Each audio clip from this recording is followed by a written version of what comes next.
Vous savez, Jonathan était comme le vice-président de ce pays, d'Israël. Si on ne voit pas le roi, c'est lui qu'on voit. Quand tu vas chercher le roi et que le roi n'est pas disponible, tu peux voir Jonathan. Ne vous trompez pas, ce n'était pas un petit monsieur. Lorsque la Bible parle de lui, on dit qu'il y avait deux armures en Israël, l'armure de Saoul et l'armure de Jonathan. C'est pour vous dire la place qu'il occupait dans l'armée. C'était un chef. Pour porter une armure, il faut être un chef, il faut être un roi. Et Jonathan avait l'armure. C'était rare à l'époque. Parce que les Philistins faisaient tout pour que les Israélites ne sachent pas comment fabriquer des armures.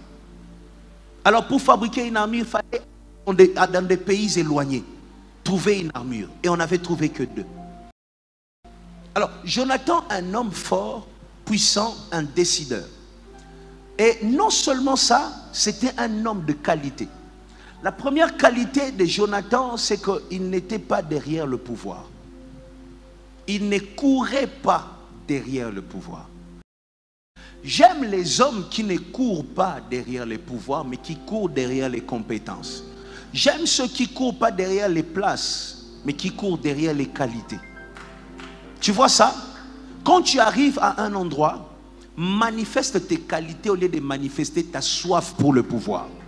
Il y a des gens, quand il n'y a pas le pouvoir, ils ne fonctionnent pas. Moi, je connais des gens, même dans ces pays, il n'est pas ministre, il n'est rien. Mais il crie sur les ministres. Dans ces pays que tu vois ici. Les hommes s'attachent au titre au lieu de s'attacher sur l'influence. Tu vois ça? Jonathan n'avait pas le titre, il avait le pouvoir. Le pouvoir n'est pas le titre. Ce n'est pas le titre. Les compétences, quand tu parles, la terre tremble. Jonathan avait ça, mais il ne courait pas derrière le pouvoir. Écoute-moi, dans la vie, il y en a qui réclament le pouvoir et il y en a qui sont réclamés par le pouvoir. Est-ce que tu m'entends? Je dis, il y en a qui réclament le pouvoir et il y en a qui sont réclamés par le pouvoir. Même s'il se cache, le pouvoir ira le chercher dans la poubelle là où il est et le ramener là. Le sang est fort. Il y en a qui ont le sang pour diriger.